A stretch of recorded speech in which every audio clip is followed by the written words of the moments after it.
Hello everyone and welcome back to the Football Tribe UG channel. Robert Kesakos is my name. I hope you guys are doing well. I hope you are having a wonderful day. Yes, as we do enter into the final stages of the 2024-2025 season across Europe, speculation has already begun in different areas as regards to what players that could be on the move come the summer. And the case is no different at Manchester United. So today I thought we should discuss all things Manchester United, and I do reveal to you the 11 players that I do think will be leaving Old Trafford this summer. Now, uh, some of them are most definitely going to leave. Others, it's a 50-50, depending on how things do go down. We all know that results have not really gone to the perfection of the expectations of Ruben Amorim ever since being appointed as manager at Manchester United. They did do some transfer business in January, signing Aiden Heaven from Arsenal, a defender. They did sign a Patrick Dogu there, another defender. So it's not that they were devoid of action, but I think I and other Manchester United fans out there, or those that do follow it diligently, will agree that the business that they did do in the January transfer window was not very convincing or was lacking in some respects. Of course, they did let go of Marcus Rashford, who is on loan to Aston Villa, and and should things work out for him down there, it wouldn't harm for them to explore a permanent deal. So, anyways, let's look at those players. Ineos were adamant that they wanted to wait until the summer to sort of implement some of their plans. It is reported, according I think to the Daily Mail, that they are going to make anywhere between 100 and 200 positions redundant at Manchester United in a bid to try and raise money for Ruben Amorim to spend in the summer. Again, we'll wait to see the effectiveness of that. That comes in the wake of knowing that United have already, laid off employees, something that did not really sit well with many Manchester United fans. But, well, Sir Jim Ratcliffe is at the end of managing or running the club at the moment, and he will do as he pleases. So, these are the 11 players that I do think will leave Manchester United at the end of the season. In number one is Tyler Malacia, who has already left the club to join PSV Eindhoven in the Dutch Everdies at their on loan until the end of the season. Now, again, this is one of those Eric Ten Hag signings that has not lived to his expectations. It goes without saying that he did suffer quite a very lengthy loan spell that hampered perhaps what would have been impressive progress at Manchester United. But from the look of things, it looks like Ruben Amorim wasn't too impressed with what he saw in the games he managed to accord him prior to him leaving for loan to PSV. So I do think that come the summer, if the right offer does come in at Manchester United, Tyrell Malacia will leave Old Trafford. In number two is the Danish international, that's Christian Eriksen. Now, I do think that here, as far as competitive football goes, as far as what he's capable to offer in terms of age and profile, I do not think that Manchester United still need a Christian Eriksen, unless it's for squad's sake that you leave him there as a player in his evenings to lay back like the likes of Ryan Giggs, the likes of Paul Scholes until they did retire. But he's not that he's not the caliber of player in terms of legendary or in terms of history between him and the club that you'd extend him such courtesy. So I do think that at the end of the season, Manchester United will let Christian Eriksen go and perhaps invade the market to find a replacement for him. He's not a bad player. You'd be okay maybe keeping him for an extra season as a squad player, but like I did mention, I do not think he has the legendary status or the relationship with Manchester United to accord him that kind of courtesy. So I do think he will leave the club at the end of the season. The other is Casemiro. Now, as far as Casemiro leaving the club, we've had these rumors dating to as far back as last summer. There was a lot of interest from Saudi Pro League clubs, but eventually they could not do a deal with Manchester United. Never mind that United themselves were reluctant to let him go, despite going on to sign Manuel Ugarte. So they decided to keep a hold of the Brazilian international and former Real Madrid player. Now, if I were an advisor to Casemiro, I would say, unless it's for money's sake, which he has already made in the world of football, not that he's any hungry for it, but with money you can never have enough. I wouldn't urge him to go to the Saudi Pro League. I would rather he goes to the Italian Serie A, because he's capable of really playing there and impressing there. It's a slower league, and I do think he still has the legs to run and play good football. Now, I do say that as a Brazilian international team fan, so that would be my preference. There's not so many players that have gone to the Saudi Pro League and remained the same, or retain the respect they've had for their national teams. Of course, there are a couple of unique cases, the likes of N'Golo Kante, the likes of that's N'Golo Kante for France, Cristiano Ronaldo for Portugal, Sadio Mane for Senegal, and a few others, that kind of thing. But again, like I said, it's never really the same. And we just did see Neymar exit to return to Santos. But that notwithstanding, so I do think Casemiro will leave the club at the end of the season. And my advice, like I said, would be finding a place in Italy, and he could play anywhere among the top teams in Italy. It's AC Milan, Inter Milan, Juventus. Not that he would be a starter, Napoli, but he would. I get the feeling that he would do well there.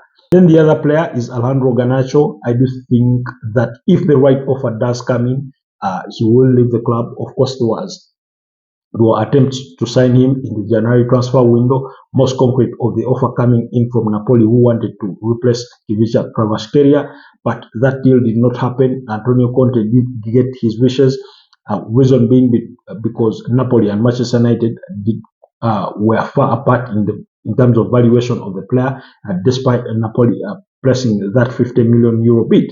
The other team that was interested in Garnacho's services were Chelsea. Quite surprising for me, in regards to what their squad demands, that they would have wanted to sign Garnacho, but it's Chelsea. They are willing to sign any player for as long as there's a willingness for the parent club to sell. So, you sort of wonder if they are going to sign Alejandro Garnacho. What does that mean for the likes of Mukalo Mudryk, Noni Madueke, João Felix, who has been sent out to AC Milan on loan? What that means for Jordan Sancho, and all those other players, the likes of Pedro Neto, that do play on the wing. So again, we'll wait to see how that transpires. But I do think that if the right offer is put on the table for Manchester United, they won't hesitate to let go of Garnacho in the summer. Then the other player is Marcus Rashford. Marcus Rashford is already out on loan at Aston Villa. Aston Villa meeting about 75% of his wages, while United meet the other 25%, according to reports. So Barcelona were interested, according to Deco, one of I think the sporting director that is involved with transfers at Barcelona. He did say that they were interested in the services of Marcus Rashford, and they did have conversations, but they were not really desperate to sign him. So anyway, eventually he ended up at Aston Villa, and whether he impresses at Aston Villa or not, and he returns back to Manchester United, I think for him the writing is on the wall that he will leave the club at the end of the season, unless there is a twist of tales in this conversation or in this story between Marcus Rashford and Manchester United. The other player is a Luke Shaw, very, very decent player, very good defender, I think arguably one of the best left backs in the last 10-12 years in the Premier League. Now, that is when he's fully fit. But the problem with Luke Shaw is that he can never, see out a season without suffering multiple injuries. So he suffered multiple injuries over the course of his Manchester United career, but it never stopped him from being a good player whenever he was available to feature for the Red Devils. Nonetheless, I do think they'll have to call it quits or to put an end to this story between Luke Shaw uh, uh, and Manchester United, and he will leave the club at the end of the season. This is my view, given the assessment of things that I'm taking on Manchester United. So do not think that it is cast in stone. Then the other player is Johnny Evans. Again, this one was brought back as a squad player to sort of help then manager Erik Ten Hag, and he did play his part in terms of helping. There are games you really saw Johnny Evans be the man of the match, be the standout player for Manchester United.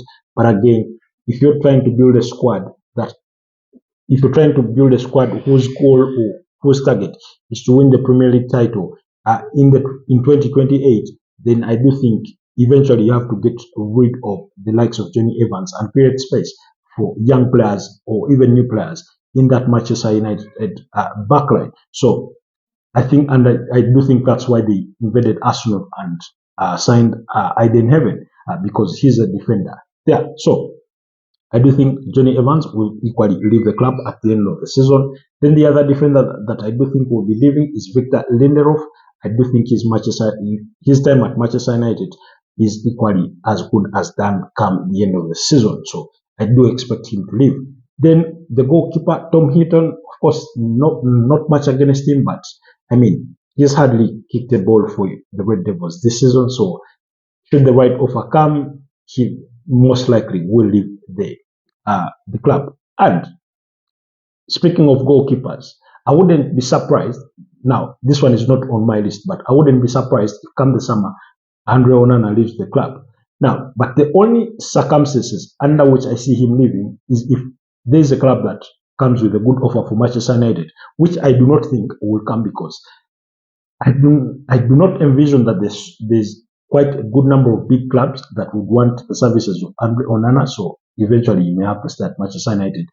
But I think if you sit down and have a deep conversation with Ruben Amorim, you could easily come to a conclusion that he's not his strongest number one of preference, but he's just dealing with the circumstance. He's just dealing with the hand he's been dealt with, that he has Andre Onana. But we all know that he would, I think deep down, he would prefer a different choice for a number one goalkeeper. And then the other player is, of course, Jadon Sancho. This one is already out on loan to Chelsea on a season-long loan with an option to buy. I'm not sure it's an obligation, but I do know the conditions are there for Chelsea to make this deal permanent should they see fit. So what I'm not really certain about is whether it's an option to buy or it's an obligation to buy. But I do expect Jadon Sancho to leave Manchester United permanently at the end of the season because right now he's on loan at Chelsea. Then the other player is Anthony, signed expensively from Ajax.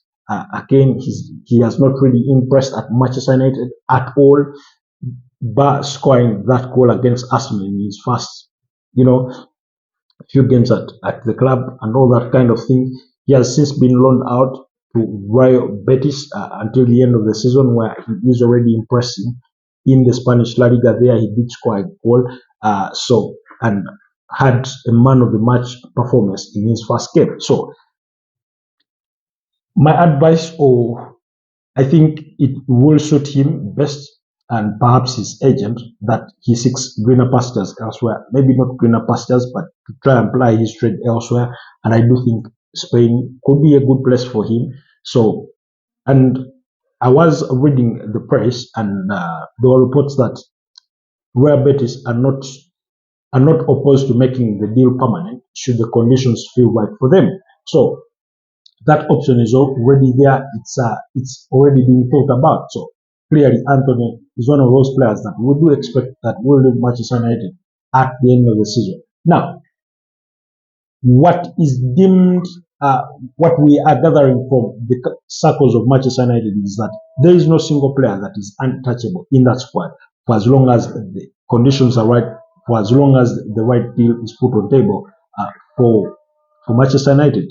It looks like Ruben Amorim is willing to let go of any player because just recently in the January transfer window, we are hearing speculation that midfielder Kobe Mino was not untouchable. That is one of those that they would be okay selling. Not that they would want to, but if the right offer came and the player is willing to go, then they will, not hesitate to sell him. And yet, I do think that he's one of those players that Ruben Amorim needs to look at to build his team around. Kobe Mino, Manel Ogate there, and then of course add in a creative midfielder in there. And then, of course, you do then have Bruno Fernandes. As far as strikers go, I think they'll look into the transfer market to try and sign somebody that could be better than Rasmus Højlund and Joshua Zirkzee. Now, nothing held against Rasmus Højlund, but again, he was brought in as a young striker that should be learning the trade of the Premier League from another senior player, but looks like they've not yet signed that player. And then, of course, Lenny Yoro in defense. Then you have Alessandro Martinez, and then you do have Matthias De Ligt, Aiden Heaven, who they've just signed. I do get the feeling that they may keep a hold of Harry Maguire as a squad player at the club. But again, like I said, no player is untouchable at United should the right offer do come. We all remember the interest from West Ham during the course of the summer,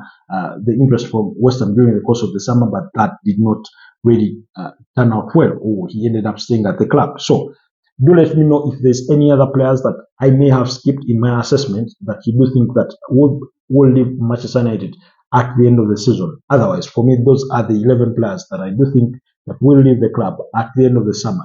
Like I said, it's not cast in stone.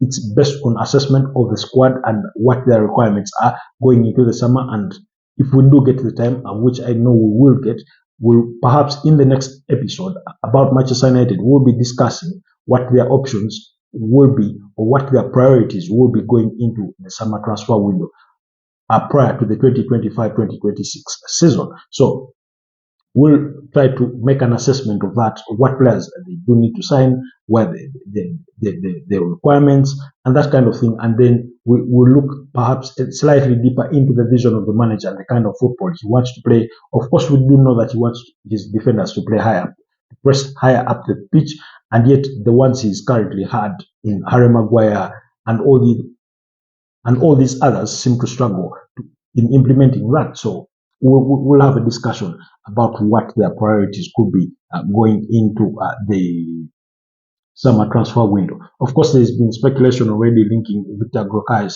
with the move to Manchester United, but again, we'll wait to explore those options at the right time in that next episode about Manchester United. Otherwise, stay blessed for now. If you're new, do not forget to kindly subscribe to the channel, comment, like, and share, and so that we can continue to grow. Otherwise, thank you all to our new subscribers. I do not take your time that you dedicate to watching our content for granted. Stay blessed and have a wonderful rest of the week.